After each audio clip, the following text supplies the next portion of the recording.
Halo semuanya para pencinta manhwa dimanapun kalian berada, kali ini Mimin akan melanjutkan cerita sang tuan muda klan terkuat yang regresi dengan sifat angkuhnya. Cerita sebelumnya diperlihatkan Theo yang datang memenuhi undangan perkumpulan para tuan muda klan elit. Di sana dia membuat kekacauan saat orang-orang mulai merendahkannya. Hal itu membuatnya berada di situasi buruk dengan pedang yang mengelilingi lehernya. Namun siapa sangka kondisi ini adalah hal yang sangat diinginkannya, bahkan memerintahkan seseorang untuk menghabisi orang-orang yang telah lancang padanya. Dalam waktu singkat, para murid yang mengancamnya kehilangan kepala mereka tanpa sempat berkutik. Siapa sangka Evelyn mengikutinya secara diam-diam dan dia sangat penasaran bagaimana bisa tuan mudanya mengetahui keberadaannya padahal dia sudah bersembunyi sebaik mungkin. Kembali sehari sebelum keberangkatan Theo di mana Julius yang merupakan salah satu kesatria 9 naga menanyakan apakah Evelyn menyukai permainan pedang tuan muda Theo hingga mengangkatnya sebagai murid padahal pernah mengatakan takkan mengambil murid lagi. Kedatangan mantan kaptennya membuat gadis ini sedikit kesal karena dia tak seperti biasanya dengan berperilaku seperti ini. Julius pun tertawa karena kebahagiaannya belakangan ini adalah mengganggunya. Jadi dia berharap Evelyn mengatakan pendapatnya tanpa sungkan.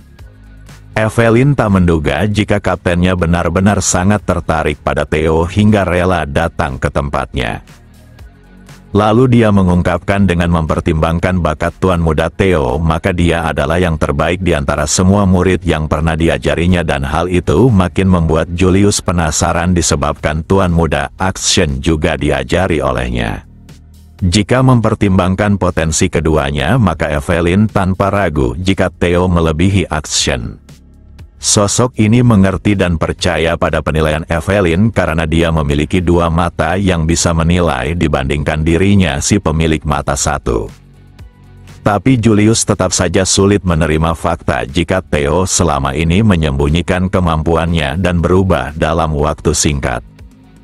Untuk saat ini Evelyn sendiri tak bisa menemukan jawabannya karena rasanya sangat aneh saat seseorang yang menyembunyikan kekuatannya selama ini tiba-tiba saja mulai menunjukkannya bahkan dengan cara yang sangat ekstrim. Saat melihatnya berlatih, maka dia berpikiran jika Theo seperti dikejar oleh sesuatu. Maka dari itulah dia khawatir atas kedatangannya memenuhi undangan pesta para murid yang disebut Perkumpulan Naga Muda. Lalu Julius menyarankan agar Evelyn sebaiknya pergi dengan membuntutinya secara diam-diam. Semua orang mengetahui temperamen Action ditambah para murid yang menghadiri pesta takkan menyukainya, sehingga hal-hal buruk bisa saja terjadi. Ada pepatah yang mengatakan jika anak serigala yang secara aktif mencari darah berkumpul bersama maka mereka akan mulai memperkuat hierarki maupun persaingan mereka. Agar semuanya berjalan baik, maka Julius akan bertanggung jawab penuh atas misi pengawalannya untuk menjaga tuan mudanya. Semua ini dilakukan oleh Julius agar calon anggotanya tetap baik-baik saja hingga bergabung dalam skuadnya. Dia takkan membiarkan Evelyn pensiun hanya karena tidak bisa mengendarai naga dan dia harus bertanggung jawab atas seseorang yang diperkenalkannya. Tapi tetap saja kekacauan seperti ini benar-benar tak pernah dipikirkan olehnya. Tak hanya itu, Theo menyadari keberadaannya, bahkan menciptakan situasi ini seakan semuanya telah direncanakan secara sempurna tanpa kecacatan. Dia paham jika tuan mudanya bukanlah bocah biasa tapi Evelyn telah menyembunyikan keberadaannya yang bahkan seharusnya sulit terdeteksi oleh orang ahli sekalipun. Di sisi lain Theo mengagumi bakat menyelinap Evelyn tapi bukan berarti dia tidak bisa merasakan kehadirannya dimulai dengan memasuki kereta. Pemilik hati naga mampu melepaskan energi yang juga disebut indera keenam dan hal itulah yang membuatnya mengetahui keberadaan rekan maupun musuh. Walau Theo sangat ingin membersihkan musuhnya dengan tangannya sendiri, tapi memberikan tugas itu kepada Evelyn akan lebih menguntungkan demi menunjukkan otoritasnya. Lalu dia menanyakan kepada Evelyn jika sebagian besar murid di ruangan ini telah menunjukkan kelancangannya pada kandidat penerus dan hukuman apa yang cocok untuk kejahatan tersebut. Ucapan itu membuat semua murid mulai menampakkan wajah ketakutan. Sebagai orang yang sangat menghormati hukum klan, maka Evelyn mengatakan sesuatu yang mengerikan, di mana eksekusi langsung diperbolehkan kepada mereka tanpa belas kasih. Hukum itu membuat Theo tertawa karena dia bisa berbuat semaunya.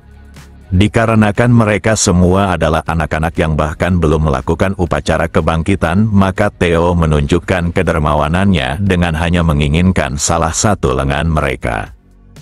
Seketika Evelyn melesat maju diiringi para murid yang terus meminta maaf. Tapi Evelyn harus menyelesaikan perintah tuan mudanya dengan memisahkan lengan mereka dari tubuhnya. Tak peduli siapa mereka dan sebesar apa nama klan maupun keluarganya, maka tak ada ampun. Bahkan tak ada belas kasih, walau dia seorang gadis, dan tindakan itu membuat persentase poin tantangan sistem meningkat pesat hingga 72%. Semua orang yang kehilangan tangannya merupakan bibit masa depan dari klan maupun perusahaan dalam keluarganya. Di saat yang sama seseorang merangkak dengan meminta pertolongan kepada Tuan Muda Akshen. Hanya saja Akshen tidak peduli pada mereka, bahkan mengatakan jika hal ini hanyalah sebuah sapaan. Pria ini tak memungkirinya, tapi tindakan mereka juga berasal dari persetujuannya sendiri. Lalu tangan orang ini dipotong tanpa dia bisa menyadari kedatangan Evelyn yang sangat cepat. Tiap menebas seseorang, maka Evelyn akan meneriaki dari klan mana murid itu berasal. Kedatangan Evelyn tentu saja cukup mengejutkan Akshen hingga perhatiannya tertuju padanya. Lalu dia mengungkapkan rasa terkejutnya tersebut karena tak menduga mereka akan bertemu dalam kondisi seperti ini. Saat ini peningkatan poin untuk menghilangkan julukan Theo sebagai keturunan Sidungu Ragnar mencapai 82%.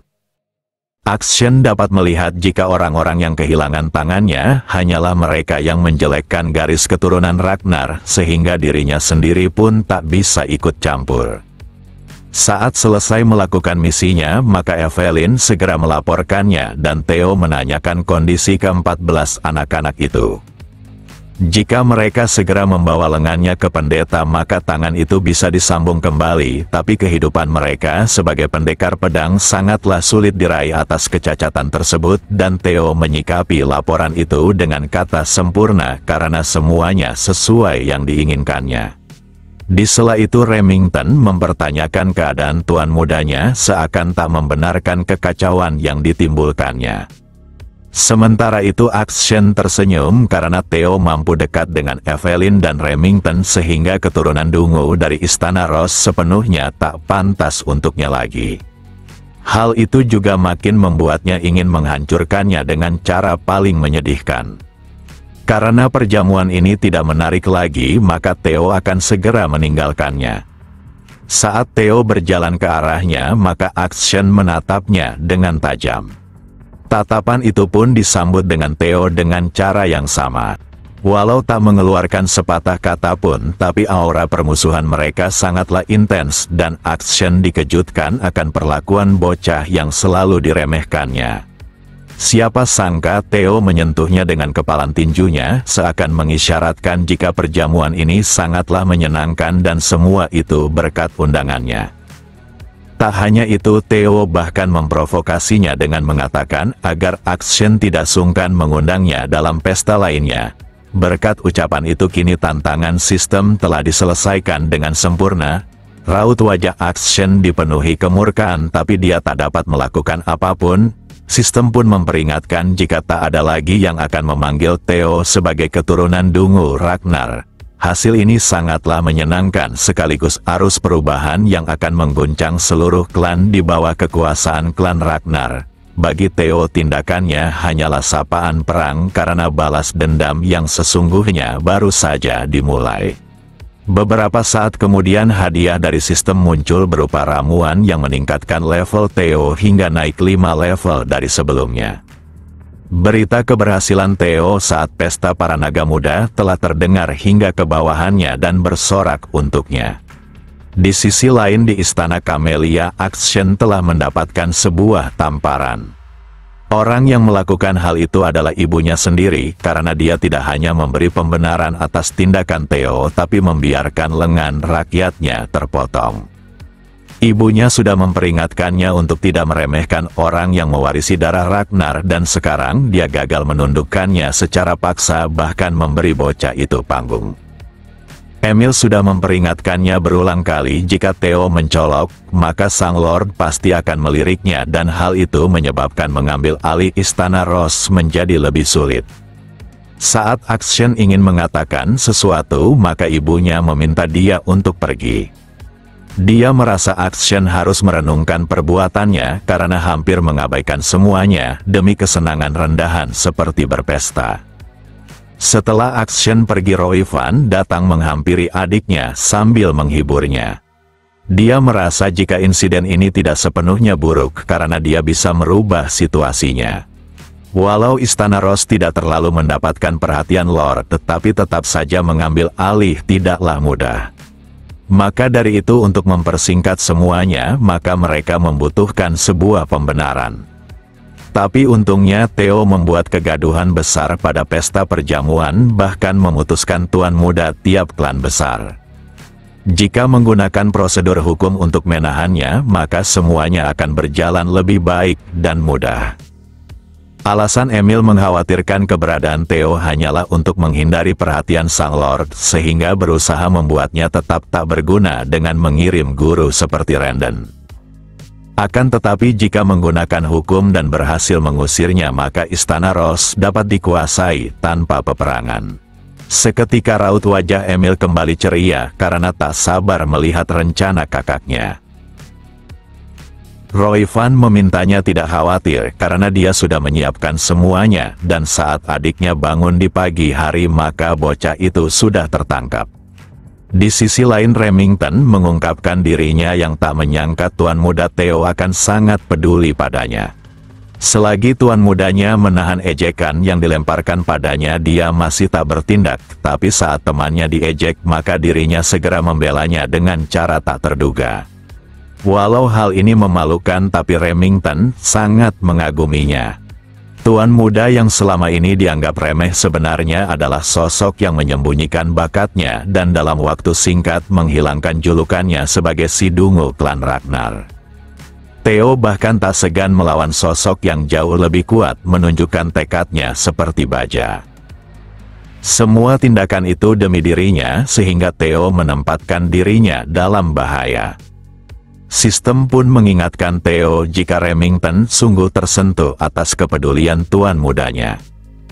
Akan tetapi kenyataannya tidak seperti itu, di mana Theo sengaja menunggu saat yang tepat untuk bertindak. Selama ini Remington diminta oleh klannya untuk mendukung tuan muda Akshen, tapi kali ini dia akan memilih untuk mengikuti Theo. Ucapan itu membuat para murid yang lain bersorak karena tuan muda mereka mendapatkan pengakuan dari salah satu generasi terbaik era ini. Di saat yang sama Evelyn menggunakan telepati dan meminta Theo mengikuti alurnya saja. Entah Akshen benar-benar telah salah paham maupun tidak, tapi bisa saja dia sedang mencari alasan untuk dekat dengannya. Di sisi lain, Theo terus memperhatikan jendela statusnya dan tak sabar menyelesaikan upacara kebangkitan demi bertambah kuat. Akan tetapi dia tak perlu terlalu memikirkannya dan harus segera menyiapkan rencana untuk melawan serangan balik Istana Camellia. Karena Remington ingin mengikutinya, maka dia akan memberikannya sebuah tugas. Saat ini persaingan perebutan tahta akan berlangsung sengit, dan dia harus berjaga-jaga jika sesuatu terjadi. Theo sangat mengenal Remington di masa depan dengan dirinya yang menjadi kepala klan Narkio. Bahkan kekuatannya cukup kuat untuk melawan klan Ragnar dan Theo harus memilikinya. Remington mengerti dan dia pasti akan membantu jika tuan mudanya membutuhkannya. Di saat yang sama pasukan dari Istana Camellia baru saja tiba. Mereka menerobos masuk sambil memperlihatkan surat penangkapan. Theo pun meminta para rekannya tidak panik. Dia dapat melihat jika tintanya bahkan belum kering menunjukkan istana Camellia sangat terburu-buru. Maka dari itu dia tak punya alasan untuk membela diri bahkan menyerahkan kedua tangannya. Theo tersenyum kepada kedua rekannya seakan dia telah mengetahui kejadian ini. Wajah tuannya membuat mereka terkejut karena dia tampak seperti memberitahu jika semuanya berjalan dengan baik. Remington pun paham alasan kertas yang diberikan oleh Theo untuk momen ini.